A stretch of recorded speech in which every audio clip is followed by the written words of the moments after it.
Bienvenidos y bienvenidas a la asignatura Práctica en Gestión de Proyectos de la Fundación Universitaria ESUMER. En esta ocasión veremos una metodología para la formulación de proyectos que se llama marco lógico. Esta metodología fue creada en la década de los 60 por la Agencia de Cooperación de los Estados Unidos, USAID, y posteriormente fue adaptada por algunas agencias en Europa, como la GTZ, que es la Agencia de Cooperación Alemana. Esta metodología de marco lógico es una de las más utilizadas específicamente en temas de cooperación internacional o para la formulación de proyectos que tengan recursos de otras entidades públicas o privadas. Pero, ¿qué es en sí la metodología de marco lógico? Pues la metodología de marco lógico es ante todo una herramienta que facilita el proceso de conceptualización, diseño, ejecución y evaluación de proyectos. Ahora veremos que el marco lógico comprende cada una de estas 4 etapas. Algo importante con el marco lógico es que está centrado en la orientación por objetivos. En la formulación de proyectos muchas veces no se lograban desarrollar o cuando se desarrollaban los impactos no eran lo que se esperaba porque precisamente los objetivos estaban mal formulados o no correspondían a la problemática que se quería resolver. Igualmente la metodología de marco lógico está muy orientada hacia grupos beneficiarios del proyecto. Ya veremos que parte del marco lógico nos invita a hacer un análisis de los involucrados, a hacer una caracterización de los mismos, ya que son actores fundamentales en el diseño, en la implementación y en el desarrollo del proyecto. Y por último, la metodología de marco lógico facilita la participación y la comunicación entre los diferentes actores o partes interesadas alrededor del proyecto. Llámense autoridades de gobierno, la comunidad, la empresa, las entidades de cooperación, los que dan la plata, etcétera, etcétera. Hay un ejercicio muy interesante que permite la metodología precisamente para generar esa participación y comunicación entre las partes.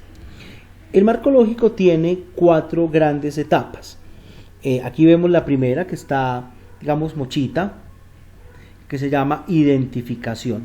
En esta etapa, ¿qué es lo que hacemos? Analizar el problema, analizar la situación, pero también generar, digamos, las posibles alternativas de solución a ese problema.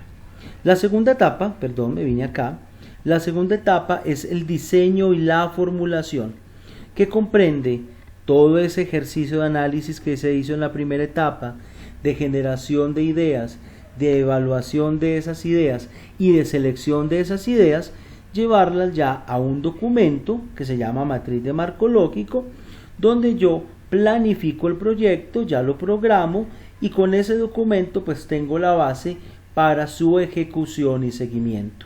Esa ejecución y seguimiento pues sigue las directrices de la matriz de marco lógico y tiene unos temas de evaluación a través de unos indicadores que veremos más adelante. Y por último está la evaluación. Como ya tenemos unos indicadores que construimos desde la matriz de marco lógico y que se vienen validando en esta tercera etapa, pues es muy importante ya al terminar el proyecto mirar si fue pertinente, es decir, respondió a esa problemática que identificamos, si generó un impacto en los diferentes actores o grupos de interés y por último, pues si el proyecto sí se pudo hacer tal y como nosotros lo habíamos pensado en la etapa anterior. Estoy loco pues acá con este PowerPoint, pero entonces estas son las 4 etapas del marco lógico. ¿Por qué es un ciclo? Porque ustedes saben, muchachos, que de un proyecto puede surgir otro proyecto y tendrá, digamos, un proceso similar. Cuando hablamos de marco lógico, el marco lógico debe responder, digamos, a estas 5 preguntas que tenemos acá. ¿Cuál es el problema que vamos a resolver? Y eso, digamos, se responde en la etapa de diseño e identificación del problema y de la solución. ¿Qué debemos hacer? A partir de ese ejercicio de análisis del problema y de generación de posibles ideas de solución, pues nos decantamos por una que consideramos es la más adecuada. ¿Cómo debemos hacerlo? Empezamos ya a tomar esa idea y a descomponerla en unas actividades, a definir unos recursos, unos responsables, a llevar precisamente esa idea a un proyecto un poco más estructurado. Lo estamos haciendo bien, hay que evaluar, hay que medir, hay que tener unos indicadores para saber si lo que planeamos realmente se está haciendo. Entonces el marco lógico también nos brinda herramientas para hacer esa supervisión. Y por último, pues si realmente se ha dado respuesta a esa problemática que identificamos al principio y si se han logrado los impactos pues que se esperaban alcanzar. Entonces el marco lógico responde a estas preguntas: ¿cuál es el problema? ¿Qué debemos hacer? ¿Cómo debemos hacerlo? Si lo estamos haciendo bien, y por último, si lo hemos logrado. Y cada una de esas preguntas pues corresponde a las diferentes etapas de marco lógico que veremos más adelante. El marco lógico tiene 5 grandes pasos, son los pasos metodológicos. Los primeros están en la primera etapa, y me perdona la redundancia, porque comprende precisamente la identificación de los actores, el análisis del problema, la generación de las soluciones y la evaluación de esas posibles soluciones. Eso está en la etapa de identificación. Pero ya en la etapa, digamos, de diseño, ya empezamos a implementar la matriz de marco lógico, donde, como les decía anteriormente, se determinan las actividades, los recursos, los riesgos y otra cantidad de elementos u otros elementos que veremos ya cuando estemos tocando la matriz de marco lógico. Digamos, es la ruta que tiene el marco lógico. Si ustedes miran, arrancamos de un diagnóstico, se identifican unos involucrados, se desarrolla el árbol de problemas que lo vimos en clase, posteriormente el árbol de objetivos, se analizan las alternativas que salieron del árbol de objetivos y la que decantamos o decidimos que era la mejor se lleva a la matriz de marco lógico. Esta matriz de marco lógico que tiene unos fines, o sea, el gran resultado que yo espero, unos objetivos generales y específicos y unos productos concretos que me permiten precisamente mirar si ese proyecto que responde precisamente a una problemática que identifiqué, si le ha dado respuesta. Hay unos indicadores para evaluar el proyecto, si realmente se están haciendo. Hay unas fuentes de verificación, vamos a ver si aquí aparece el cursor, unas fuentes de verificación. Ahorita veremos qué es una fuente de verificación, pero todo indicador debe tener una fuente de verificación que diga, miren, si se hizo y aquí están las evidencias. Hay unos riesgos que hay que evaluar indudablemente, y esta matriz de marco lógico ya se lleva a un programa un poco más operativo, donde hay unas actividades, donde hay unos recursos y presupuestos, donde se hace un monitoreo y una evaluación, y a través de esos indicadores pues se hace un seguimiento a esas actividades, al manejo de esos recursos y esos presupuestos, para al final evaluar si el proyecto realmente cumplió con lo que se esperaba. PowerPoint está loco y me van a disculpar, qué pena con ustedes. Entonces la ruta se traduce así, miren, es una ruta, digamos, que arranca desde ese diagnóstico muy lógica, se hace ese análisis, ya se lleva a la matriz, se implementa y al final se evalúa, ¿cierto? Ahí están, digamos, en columnas ese círculo que vimos anteriormente, ¿cierto? Ahí están, ¿cierto? Las 4 etapas: identificación, diseño, ejecución y seguimiento, solo que acá están, digamos, explicadas en otra ruta. ¿Cuáles son entonces esos 5 pasos del marco lógico? Vamos a arrancar con el primero, y es querer precisamente transformar una situación actual que tiene una comunidad, ¿cierto? O una problemática que tiene una comunidad. Por ejemplo, hemos identificado que hay una comunidad que en este momento tiene mucho desempleo, ¿cierto? No tiene fuentes de trabajo. Y queremos llevarla a una situación deseada. ¿Cuál podría ser esa situación deseada? Pues que tienen fuentes de empleo, ¿cierto? Para poder entender esa situación actual, el por qué no tienen empleo, el por qué no hay fuentes de trabajo, pues yo tengo que apelar primero a los actores que están detrás de esa situación, la comunidad, los empresarios, el Estado, las ONGs, las familias, o sea, quiénes son los que están, digamos, tocados por esa situación actual. Y con ellos analizo el problema, analizo la situación. Cuando yo ya he hecho ese análisis con los involucrados y utilizando el árbol de problemas, pues empiezo a formular posibles ideas de solución, proyectos que podrían cambiar esa situación actual. Recuerden que el ejemplo que estoy utilizando es la falta de empleo.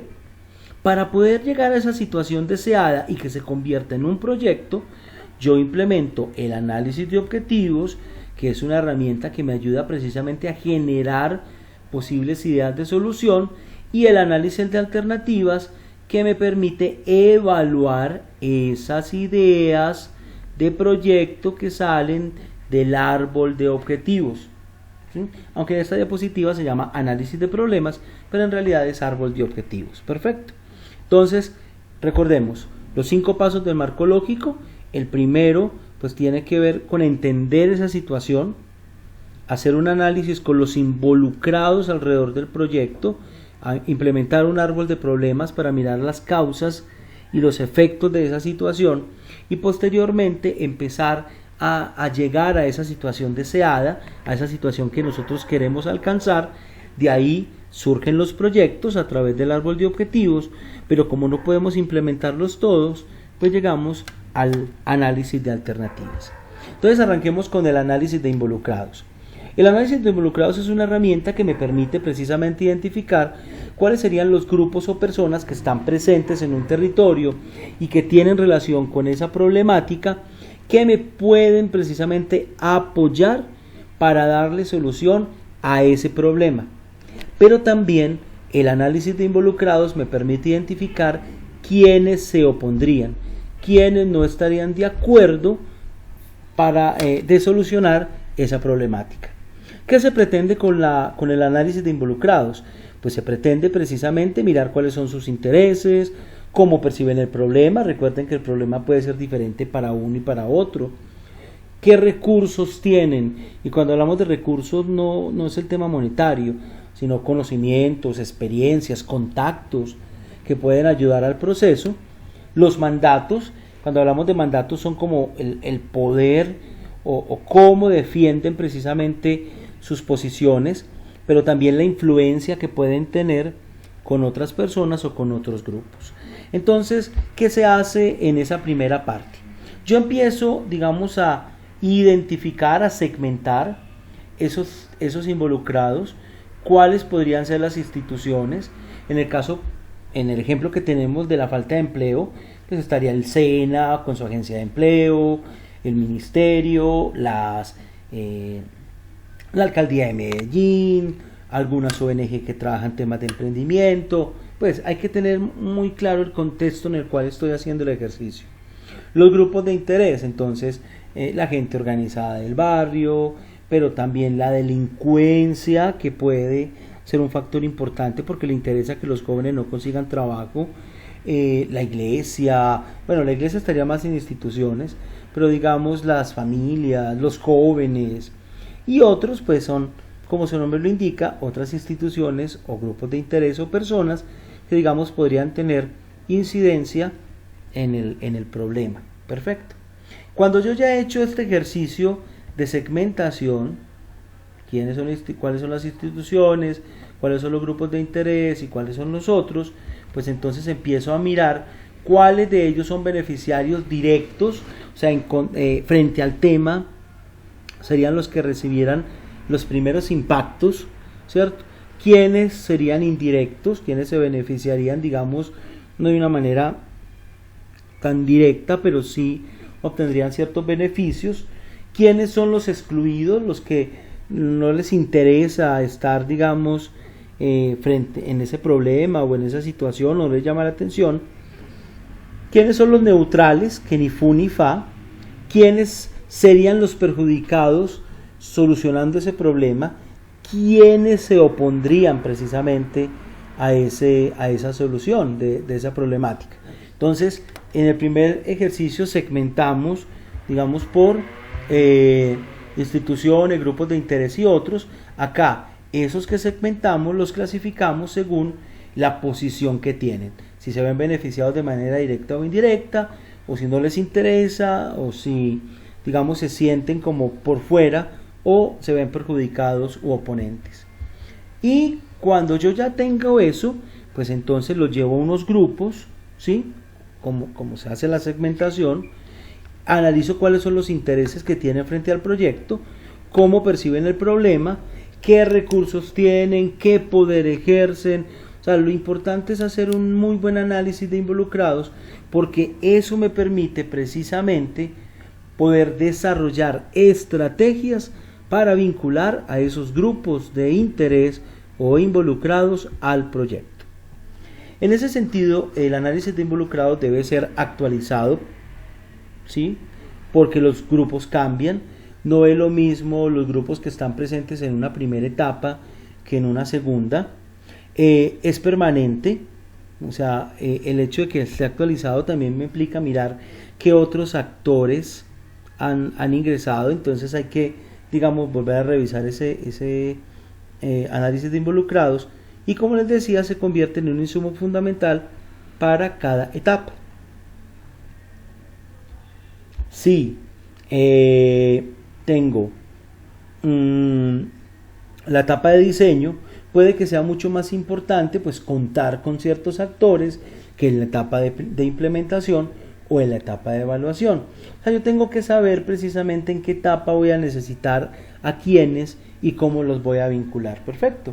Entonces, hicimos el análisis de involucrados frente a la problemática de la falta de empleo y seleccionamos a unos grupos de interés porque están dispuestos a apoyarnos, porque les llama la atención el problema, porque pueden aportar a la solución. Con esos grupos de interés, con esos involucrados, implementamos el árbol de problemas, que es una herramienta que nos permite analizar esa situación o esa problemática para identificar las causas de ese problema o las subcausas, pero también, las causas y las subcausas, pero también los efectos que causan esas causas o esas subcausas. A cada causa siempre hay un efecto. A cada subcausa siempre habrá un efecto. Esa relación entre las causas y los efectos se llama precisamente árbol de problemas. Así se le define. Porque su estructura, digamos, no es como un árbol, sino que se generan ciertas conexiones entre el problema, entre las causas y los efectos. Perfecto, entonces por eso se llama árbol de problemas, por esas relaciones de causalidad que se generan entre las causas y los efectos de las causas. Muy bien, ¿cómo se desarrolla entonces el árbol de problemas? ¿Cómo se estructura? De una manera muy sencilla, ¿sí? Miren, acá, se identifica primero el problema, ¿cierto? ¿Cuál es el problema, digamos, que vamos a analizar? En este caso es la falta de empleo. Vamos a ver si ese problema realmente sí es importante, ¿cierto? Vamos a definir ese problema, porque puede haber otro problema, digamos, mucho mayor. Entonces, en este caso es mirar precisamente si ese problema tiene el peso el peso necesario para destinarle esfuerzo, tiempos, recursos en su solución, y cuáles son las causas precisamente de ese problema. Entonces es muy importante mirar si el problema sí tiene peso, si realmente sí justifica, qué es lo que causa ese problema y cuáles son sus efectos. Entonces para eso se utiliza, dentro de marco lógico, el árbol de problemas. ¿Qué se coloca en el centro del árbol? El problema que quiero analizar. Acá podemos ver la gráfica. Abajo se colocan las causas. Mirando este gráfico, tenemos tres grandes causas y de esta causa se desprende una subcausa y de esta causa se desprende otra subcausa. Y a estas causas corresponden unos efectos. Acá hay 5 causas, acá hay 4 efectos. Digamos que debe haber una relación. ¿En qué sentido? En que la sumatoria, digamos, en que pueden haber efectos compartidos, mejor. Yo creo que así queda mucho mejor. Si encontramos 5 causas, puede que hayan efectos que correspondan a 2 causas, ¿sí? Por eso, digamos, no necesariamente que hay 5 y acá deben de haber 5, pero sí tiene que haber una relación de que a cada causa le corresponde un efecto. Vamos a mirarlo con un ejemplo, digamos, que aparece en la mayoría de los libros, que es la alta accidentalidad de los automotores, ¿cierto? De las personas que conducen. Acá podemos ver unas causas: la imprudencia de los conductores, las calles en mal estado y los vehículos en mal estado. Estos vehículos en mal estado tienen unas subcausas, que los vehículos son viejos o que les hacen mal mantenimiento. Y de estas 5 causas, pues salen 4 efectos: que la gente llega tarde al trabajo, que hay muchas lesiones y muertes, no lecciones de clases, sino lesiones y muertes, que, digamos, la empresa de transporte o el Estado, pues se daña la imagen por el tema de los accidentes, y lógico, eso implica pues grandes pérdidas económicas, porque pues por estar precisamente la gente llegando tarde, por los incapacitados, por la imagen de la empresa, pues eso se traduce también en pérdidas económicas, y por eso acá podemos ver como una relación. Pero entonces miren que hay un problema, que es este, hay unas causas y hay unos efectos que corresponden a esas causas. Cuando yo ya he hecho el ejercicio, ¿cierto?, de hacer el análisis del problema, yo ya sigo a la etapa que se llama árbol de objetivos o análisis de objetivos. ¿En qué comprende el análisis de objetivos o el árbol de objetivos? Pues primero, describir esa situación que yo quiero alcanzar, que es lo contrario a la situación problema. En este caso, retomando el ejemplo que habíamos mencionado anteriormente, si el problema era el tema del desempleo, pues ¿cuál es la situación deseada? El no tener, digamos, desempleo, el tener muchas fuentes de empleo. Es contrario a la situación problemática. Perfecto. Cuando yo ya he definido esa situación deseada, empiezo a mirar a través de qué medios lo puedo alcanzar, ¿sí? Y esos medios me van a generar unos impactos, me van a generar unos beneficios. Ahí empezamos a identificar qué medios tenemos que hacer para solucionar ese problema y qué beneficios esperamos de esos medios. Y es ahí donde también, como en el árbol de problemas, se empiezan a mirar las relaciones entre los medios y los fines. Perfecto. Eso lo vamos a ver entonces con el ejemplo que sigue. Acá está.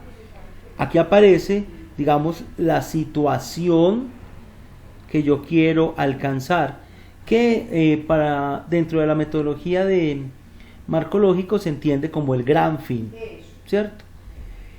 Esa situación que yo quiero alcanzar o lograr, lo hago a través de unos medios, que esos medios se convierten, en otras palabras, en proyectos. Esos medios tienen que tener relación con las causas, ¿sí? O sea, esos medios tienen que responder a las causas que identificamos previamente. Y como les decía, esos medios pueden generar unos impactos o unos resultados. Sigamos con el ejemplo del automóvil. Recuerdan que en la diapositiva anterior, yo me vengo para acá, el problema era la alta accidentalidad de los automotores. La situación deseada, ¿cuál es? Que hay una accidentalidad reducida, ¿sí? Es todo lo contrario. Y si ustedes miran, que ya estamos hablando que un medio es la prudencia de los conductores, un medio son las calles en buen estado, los vehículos, el que la gente pueda comprar un vehículo nuevo, en que pueda tener un buen mantenimiento, y eso lógico me va a llevar a unos fines, que la gente llega a tiempo, que no hay, digamos, pérdidas de dinero, etcétera, etcétera. Miren que hay una relación entre el árbol de problemas y el árbol de objetivos. Recuerden que los de abajo se llaman medios y los de arriba se llaman fines.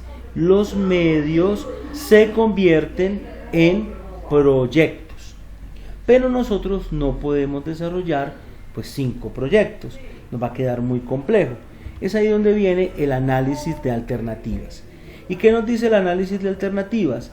Se toman esas diferentes estrategias del árbol de objetivos, esos posibles proyectos, y se analizan para saber si se pueden desarrollar o no se pueden desarrollar, y cómo pueden contribuir precisamente a alcanzar esa situación que nosotros queremos. ¿Cómo hago ese análisis de alternativas? Lo puedo hacer desde una valoración cuantitativa, con números, o cualitativa, más puntos de interés o observaciones. Cuando estamos hablando de una evaluación de alternativas, pues yo tengo que definir unos criterios. Esos criterios básicos pueden ser esto: el interés que tienen las personas por solucionar ese problema. Si la gente no le interesa solucionar el problema, pues digamos que hay una primera evaluación. Lo segundo es si tenemos los recursos para, digamos, desarrollar esas soluciones. Si hay un proyecto que es muy costoso y conseguir, digamos, el dinero puede ser complejo, pues entonces ahí vamos a encontrar una barrera. Entonces, en los recursos financieros disponibles. Tercero, los estudios. ¿Qué estudios tenemos que realizar? ¿Y cuál es su nivel de complejidad? Si, por ejemplo, es unos estudios, digamos, que requieren personal especializado, que requieren, digamos, de la compra de ciertos equipos, salir del país, etcétera, etcétera. Pues si los estudios se vuelven complejos, pues digamos, hay más posibilidades de que el proyecto no se dé. Y por último, el interés de los formuladores o de la gente que va a poner los recursos.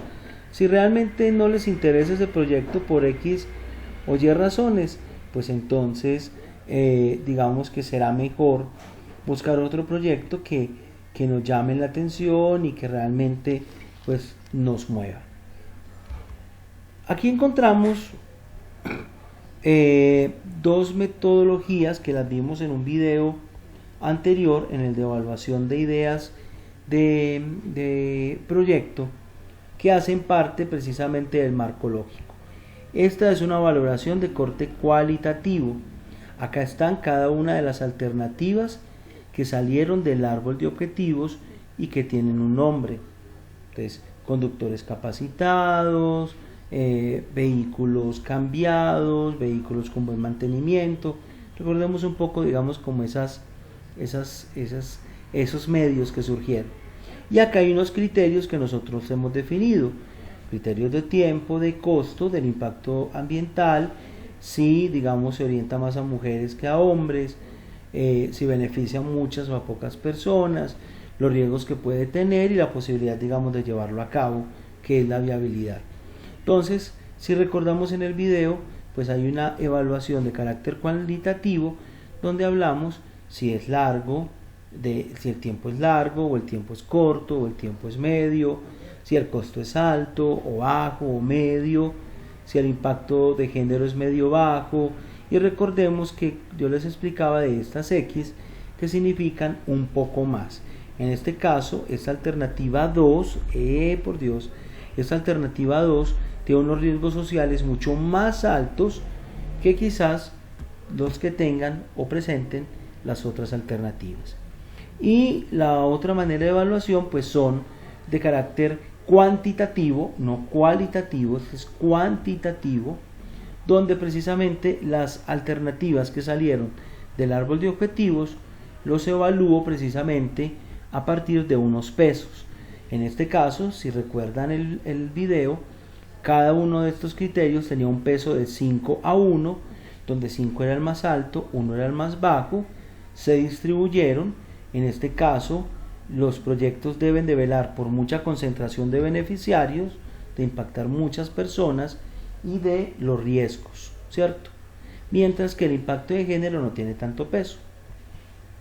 La alternativa 1, entonces también a la luz de esas variables de 1 a 5 lo califico. En este caso la alternativa 1, el tiempo, está, el tiempo no es tan importante, mientras que la concentración de los beneficiarios sí. Mientras que en la alternativa 3 el tiempo es muy importante y la concentración de los beneficiarios es mucho más baja que acá. Entonces, se hace la valoración y se multiplica, así como en la matriz de perfil competitivo. 4 por 1 igual a 4, 2 por 4 igual a 8, 5 por 4 igual a 20. Y así sucesivamente. 3, que es el peso que tiene este criterio, lo multiplico por 1, que es el valor que tiene ese criterio para esta alternativa, y eso me da un peso de 3. Recuerden, ¿eso qué quiere decir? Que para esta alternativa 1, que el costo no es importante, mientras que para la alternativa 4 el costo es muy importante. ¿Y cómo se multiplica? 4 por 3 igual a 12. Multiplico la valoración por el peso.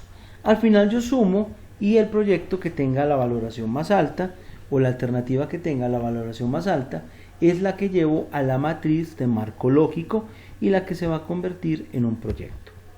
¿Qué es la matriz de marco lógico? La matriz de marco lógico es precisamente una estructura que me permite organizar el proyecto a la luz de unos componentes. Esta columna que describe precisamente esa situación deseada, lo que yo quiero lograr, cuál es el objetivo general del proyecto, cuáles son los objetivos específicos y qué actividades tengo que hacer para poder cumplir esos objetivos específicos. Cuando hablamos de indicadores, nos referimos precisamente a cómo voy a evaluar que esas actividades se estén dando, que esos objetivos específicos se estén cumpliendo, que efectivamente ese objetivo general o propósito se dé y por último que estamos resolviendo esa problemática. Entonces, en esta columna, ¿qué se colocan? Los instrumentos para evaluar este proceso. Acá las fuentes donde voy a encontrar estos instrumentos que me van a permitir mostrar que esto sí se está haciendo. Ejemplo, en el tema del desempleo, un indicador podría ser el número de personas que están trabajando, ¿cierto? ¿Cuál sería el medio de verificación? Los contratos. Si yo dije que hay 30 personas que están trabajando, el medio de verificación son 30 contratos. Entonces siempre tiene que haber una relación entre los medios de verificación y los indicadores. Y por último, en esta columna se tienen los riesgos, es decir, aquellas situaciones que puedan afectar el desarrollo de las actividades o que digamos también las pueden dinamizar, por ende el tema de los objetivos específicos, cumplir el objetivo general y cumplir el fin. Entonces estos riesgos digamos son mucho más pequeños, mientras que estos pueden ser mucho más grandes. ¿Qué permite entonces la matriz de marco lógico? Pues analizar ese contexto, ¿sí? Mirar qué es lo que se necesita para resolverlo, cómo debe ser esa intervención, qué actividades hay que hacer, cómo las voy a medir, qué riesgos tengo que tener en cuenta para que el proyecto se dé, cómo lo voy a ejecutar, ¿cierto? Y por último, pues, si ese proyecto se puede dar o no se puede dar. Vamos a ver cada uno de los componentes de esa matriz de marco lógico. Cuando hablamos de fin, nos referimos precisamente a la solución que queremos para ese problema, ¿sí? Cuando hablamos del propósito, es el objetivo general de el proyecto. Es lo que nosotros queremos proponer para alcanzar esa gran solución, ese gran fin perfecto que es este. Los componentes son los resultados específicos del proyecto. En otras palabras, son los objetivos específicos. Siempre recuerden ustedes, hay un objetivo general y de ese objetivo general se desprenden unos objetivos específicos. Entonces, los componentes son esos objetivos específicos, perfecto, y que se deben de realizar para que el proyecto se pueda dar. Y por último, las actividades. ¿Cuáles son las actividades? Pues esas acciones concretas que yo voy a hacer en unos tiempos que están articuladas a esos objetivos específicos y que en la medida que las haga, pues le voy dando respuesta a los objetivos. Por ejemplo, una actividad, siguiendo el ejemplo del desempleo, puede ser la formación de personas en artes y oficios. Esa es una actividad muy concreta y esa actividad se va a hacer de tal fecha a tal fecha y requiere de estos recursos y requiere de este personal. En el rango de las actividades se llega a ese nivel de detalle, ¿sí? De definir cuál es la actividad, qué se necesita, cuánto tiempo va a durar, etcétera, etcétera. Y para eso se utiliza un diagrama de Gantt, que es este, ¿cierto? Este es un diagrama de Gantt sencillo, donde ¿qué se tiene ese diagrama de Gantt? Si un día aparece el cursor, se los muestro. Tiene unas acciones o tareas, cuánto tiempo, y acá están el orden de las semanas que están dedicadas al proyecto. Por ejemplo, acá dice que investigación de mercado va a durar 2 semanas. Acá está, 2 semanas. De las 14 semanas que tiene el proyecto, 2 semanas van a estar dedicadas a esto. Y así sucesivamente.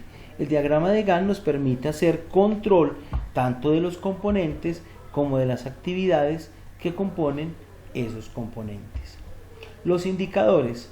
Recordemos que los indicadores se utilizan para medir el logro de los objetivos específicos y de los objetivos generales. Muy importante que los indicadores pues sean definidos entre todos y aceptados entre todos, porque de ellos depende que el proyecto se mida bien o se mida mal. ¿Qué dice un indicador? ¿Qué estamos midiendo? ¿Cómo lo vamos a medir?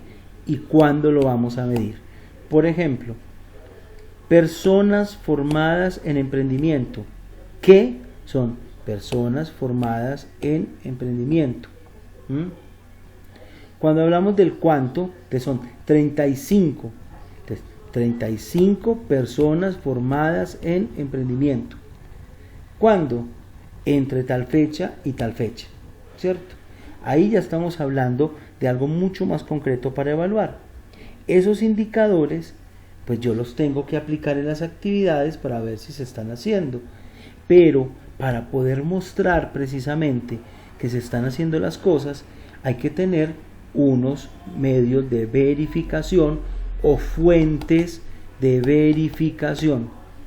¿Qué son las fuentes de verificación? Precisamente esos mecanismos que yo tengo para mostrarle al evaluador o al Estado o a otra persona que los recursos se están invirtiendo bien.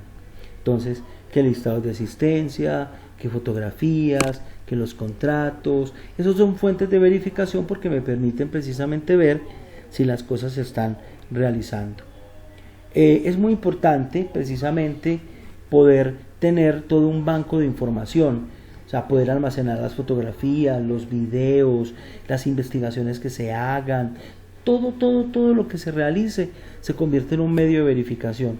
Pasar un listado de asistencia, hacer un acta, todo eso nos puede servir.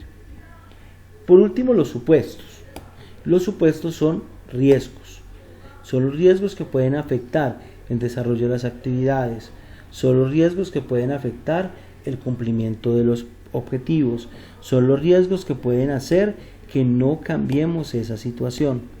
Dentro de la matriz de marco lógico es muy importante identificar esos riesgos y esos riesgos valorados por cada etapa, porque no es lo mismo un riesgo en la primera etapa, donde puede ser, digamos, un tema muy de tiempo, de alimentación, de salud, de falta de compromiso, o sea, una cantidad de cosas que, digamos, pueden afectar la participación de las comunidades o el desarrollo del proyecto, pero digamos que en las escalas mucho más altas los riesgos pueden ser mucho más altos, una política, un cambio en la norma, que son riesgos, digamos, mucho más altos y más difíciles de controlar. Y por último, pues todo eso se lleva ya a algo básico, a una idea de proyecto básica. En este caso, el título del proyecto, un proyecto que muestre el alcance del mismo, ¿sí?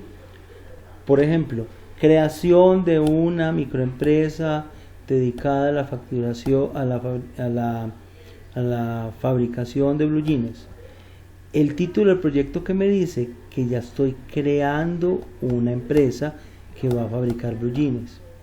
Pero si el título dice estudio de factibilidad para la creación de una empresa que hace blue jeans, el hecho de colocar estudio de prefactibilidad, yo ya estoy diciendo que tengo que hacer una serie de estudios que quizás no voy a crear la empresa, pero que sí voy a demostrar que esa empresa se puede o no se puede crear a partir de esos estudios. Entonces miren que es distinto el alcance del proyecto desde el título, y por eso hay que digamos utilizar metodologías como la taxonomía de Bloom, que me permite precisamente hacer esa categorización.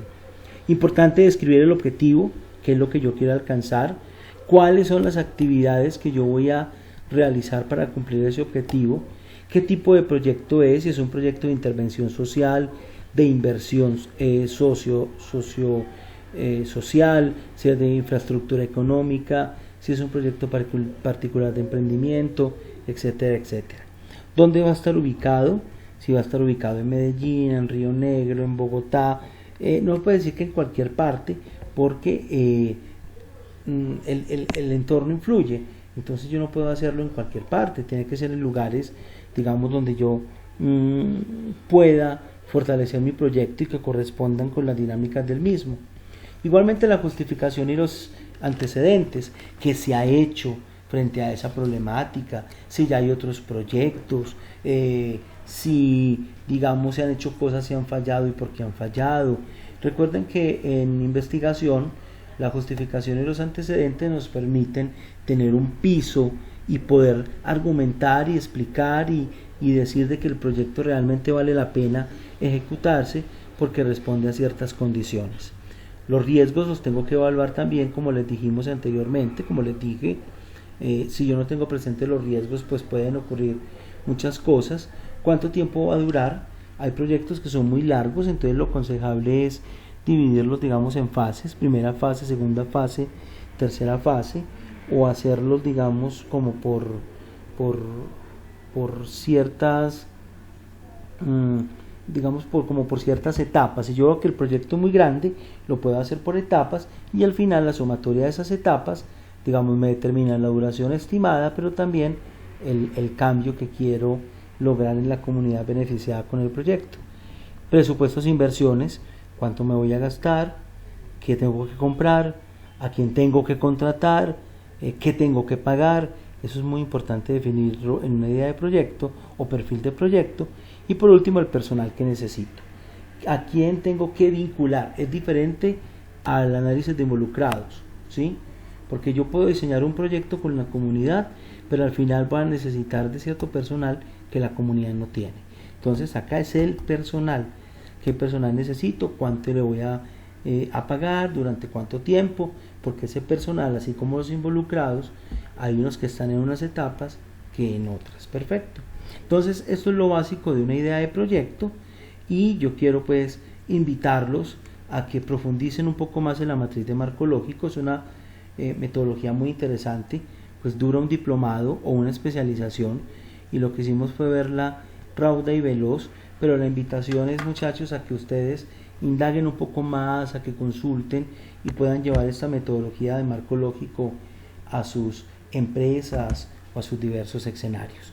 No queda pues más que agradecerles a cada uno y a cada una de ustedes por escucharme esta carreta, y nos vemos en una próxima ocasión. Estos son mis datos de contacto, recuerden que me pueden buscar en cualquier momento y les deseo muchos éxitos.